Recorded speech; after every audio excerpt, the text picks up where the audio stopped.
killer is white, aged between 30 and 45. He doesn't act on impulse, but plans his crimes in a very meticulous fashion. He doesn't have anything personal against the victims. That's why he covers their faces with mud, to make them anonymous. Why does he kill them if he doesn't have anything against them? For him, they're more of an image, a symbol. That's probably... And where does all that get us? It builds up a profile of the killer and helps us understand the person we're looking for. It might have been useful if it was done earlier in this investigation. Continue, Jaden. Then I studied the geographical distribution of the murders. Generally, a killer commits his first murder near to where he lives, so he has a safe place to flee to if any complications arise. The more confident he becomes, the further he roams from his base. By analyzing the locations where the victims disappeared, I was able to isolate a zone where the killer might live. And what size is this, zone? For the moment, about 10 square miles. Oh, great. There must be 10,000 people live in that sort of area. You gonna question them one by one? It may not give us the address of the killer, but at least it's something to go on. Blake, if you've got a better plan, I'm willing to listen. Don't be shy. I'm all ears. One detail attracted my attention. The interval between the time when a victim disappears and the time when the body is found ranges from 3 to 5 days. But the rainfall is always at 6 inches, give or take 10%. What on earth does that mean? All the victims were drowned in rainwater. The killer kills only in the fall when there is plenty of rain. It could be that he puts them in some sort of well or tank that is open to the skies and that fills up with rainwater. The more it rains, the less time the victim has to live. So what's next? There are 2 suspects whose psychological profile might fit and can be connected to the comfort zone. I'd like to question them. God damn it. We're wasting our time with this bullshit. The killer's out there somewhere, and we gotta get off our asses and find him. Blake, I've had just about enough of your shit. You've been chasing this guy for what, 2 years? And what have you caught, huh? Nothing! Abso-fucking-lutely nothing! Well, you think you can do a better fucking job than me with your psychology degree and your great glasses? Well, let me tell you something, pal. That don't mean zip when it comes to getting out there. You're just a fucking bureaucrat. Your vast experience hasn't... You said it took 6 inches of rainfall before the victim died. How much time do we have left? If the weather forecasts are right, less than 72 hours.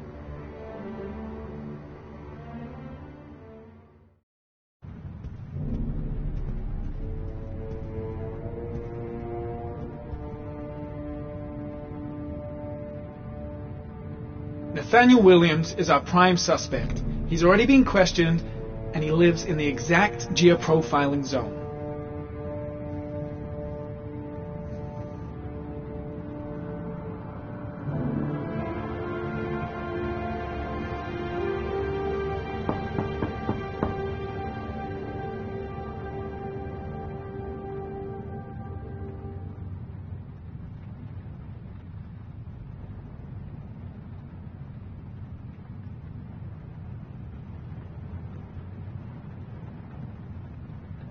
No answer.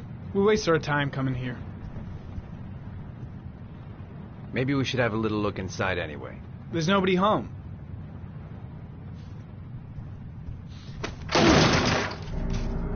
There is now. I'm not sure that's entirely legal. Call the cops.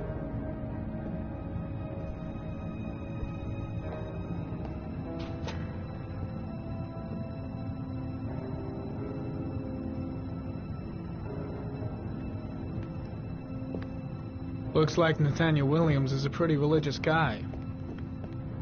He's a God-fearing idiot, waiting for the end of the world. We questioned him a few months back because he was causing a disturbance in the park. He was ranting and raving. Said he heard voices. Had this idea in his sick little head that I was the Antichrist. I'd come to Earth to persecute him. Real twisted.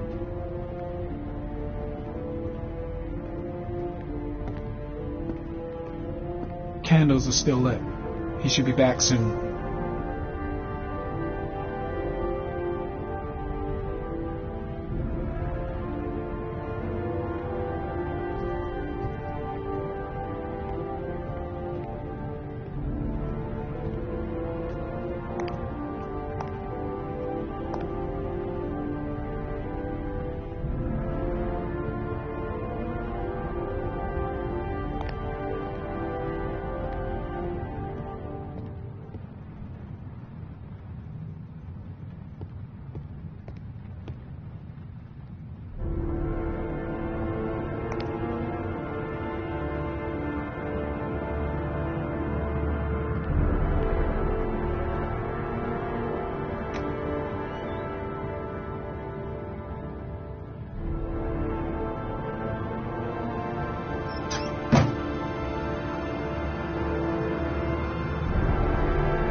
Good timing, Nathaniel.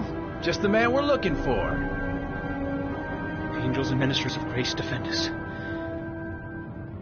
I'm Agent Norman Jaden, FBI. I'd like to ask you a few questions. As God is my witness, I haven't done anything. I'm innocent. Relax. Nobody's accusing you of anything. We just want to talk. Where do you work, Nathaniel? You have a job? My sole occupation is praying to the all-merciful Lord for the salvation of humanity.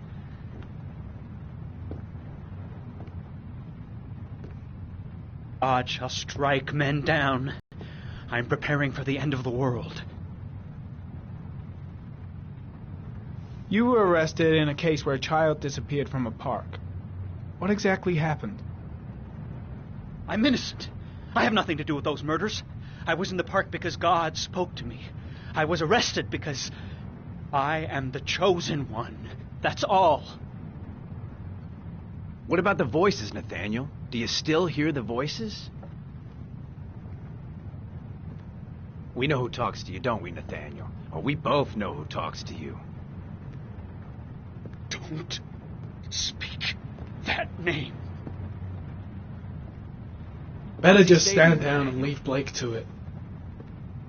I can't talk about it. Blake, You what mustn't are you talk doing? about it. He orders you to That's go enough. and find new Leave prey, him doesn't alone. he needs more and more. I gotta stop Blake. He's going too far. No! You mustn't mention him. You'll bring him here. He told you to go Carter, and find that shit! kid in the Are park. you out of the your voices mind? tormented you all night long. You wanted them to stop, didn't you, Nathaniel? Shit! Blake is totally out of his mind. I can't just stand around and do nothing. So you obeyed them to make them stop. You took that boy with you and you drowned him. Isn't that right? No! Stop! Stop! You killed them, didn't you, Nathaniel? Are you going to confess, you bastard? You are the Antichrist. Put down the gun, I shall Nathaniel. dispatch you to your father in hell. He is the son of Satan. He was sent to earth to destroy us. For Christ's sakes, shoot! I shot him. Yep.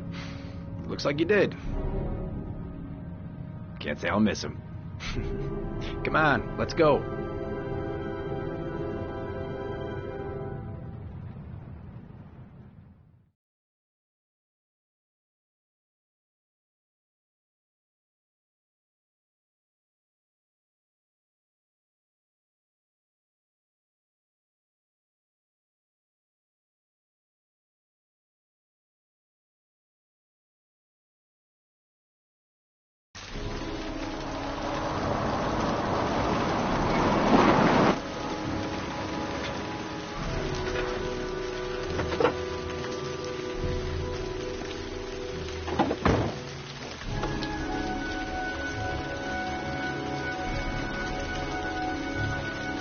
Susan Bowles, mother of the origami killer's latest victim.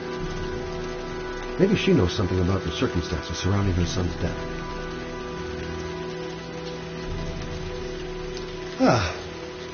Asthma free for the moment, you love it. Good old inhaler in my pocket, just in case.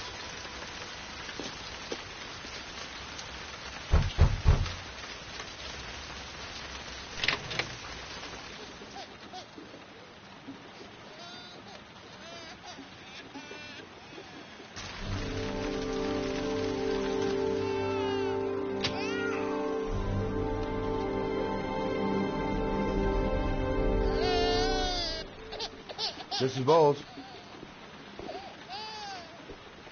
Anybody home? Oh, Jesus.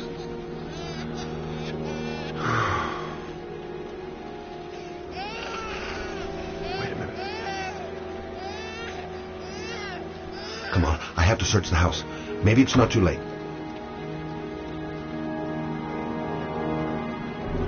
Mrs. Bowles? Mrs. Bowles, are you there?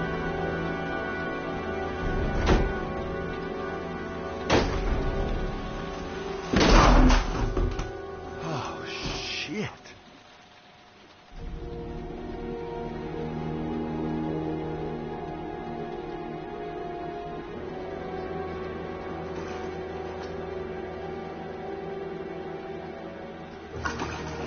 Mrs. Bowles!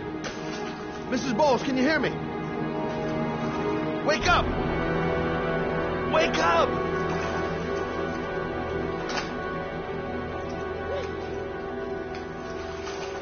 Oh, there you go.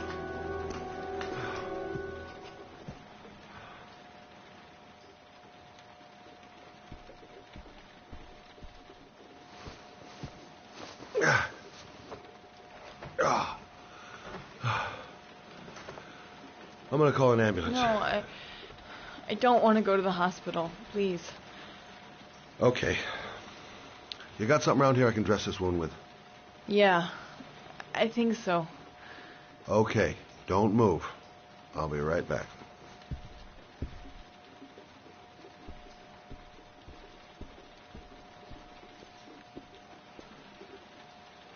Let's see. I need this and this.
And this.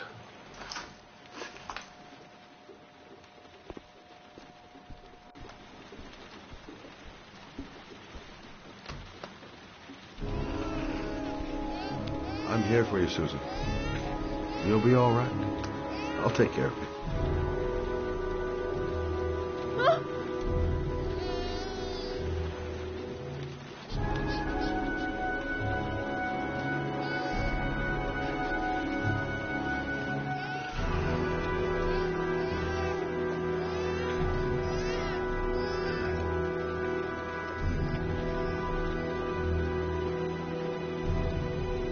There, I done what I can. That should stop the bleeding. Luckily, the wounds aren't too deep. Hey, how are you feeling? Okay? My baby. My baby needs me. Right. You stay there. I'll take care of the baby. Okay? Do you know what to do? With a baby, I mean. I'm a private eye. There's nothing I can't do.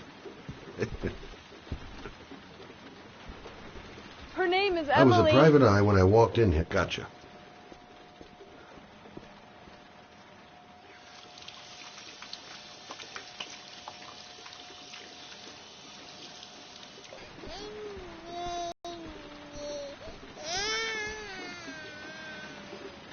Hi there, Emily. So, what seems to be the problem, huh? Oh! Going by the smell, I got a pretty good idea.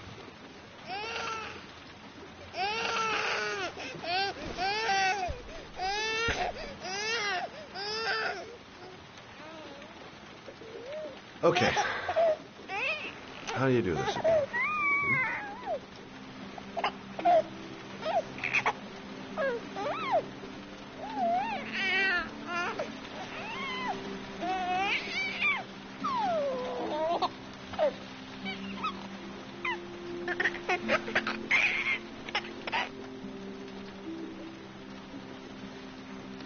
There you go, fresh new baby. That should feel better. Right, Emily?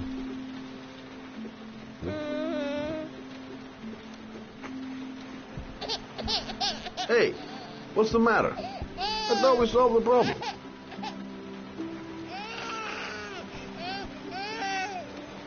Maybe she's hungry.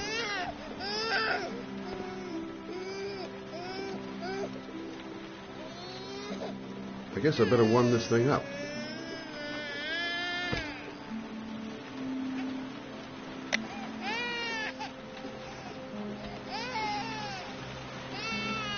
Of course. Now I know why you're crying, my little peachy poo. Mother shall be to the rescue.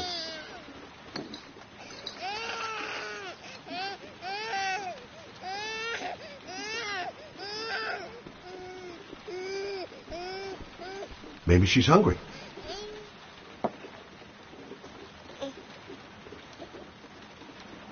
Oh, Emily, are you hungry? Huh? You hold on. I'll just tilt this bottle a little bit so you don't choke.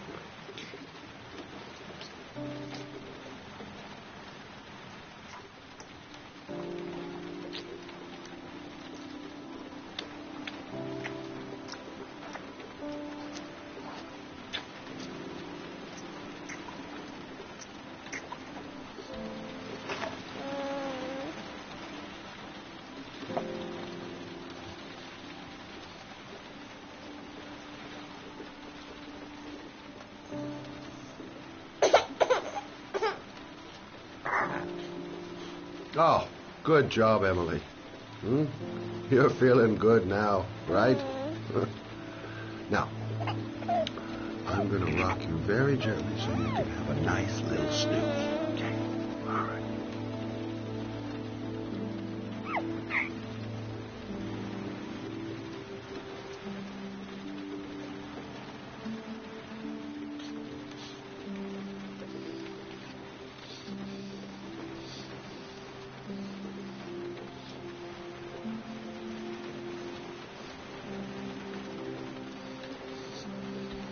Right. That's about the limit of my maternal powers. Poor kid. Life ain't gonna be easy for her.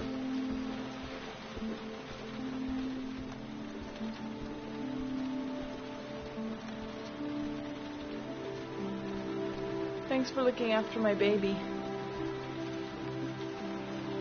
I didn't want to leave her. I just couldn't cope anymore. Just not having Jeremy around. He was such a good boy. Can't understand why anyone would want to hurt him. Do you take care of this baby on your own? Doesn't Jeremy's father live with you anymore? He disappeared. The day after Jeremy. I don't know what happened to him.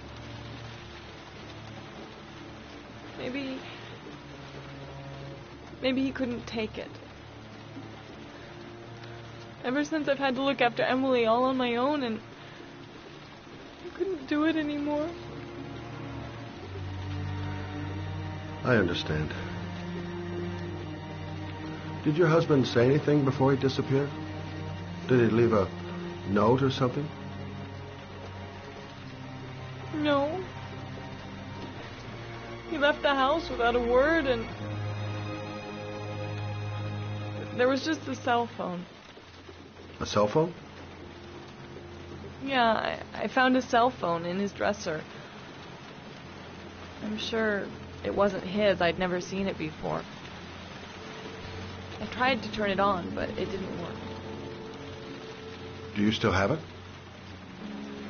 Yeah, it's in a drawer in the living room. You can have it if you'd like. I'm sure it's of more use to you than to me. Do you have any family or anybody to help you?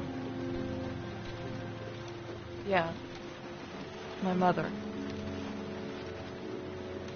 I didn't want to ask her for anything. We don't really get along. But I guess I'm out of options. Well, look after yourself. And Emily. I will. I promise.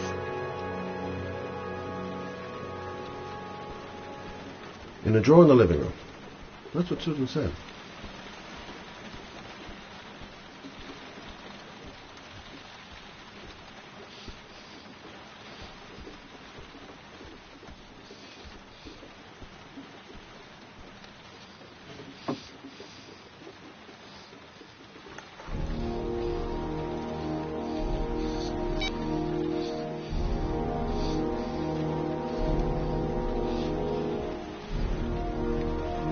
Good luck, Emily. You take care of your mama.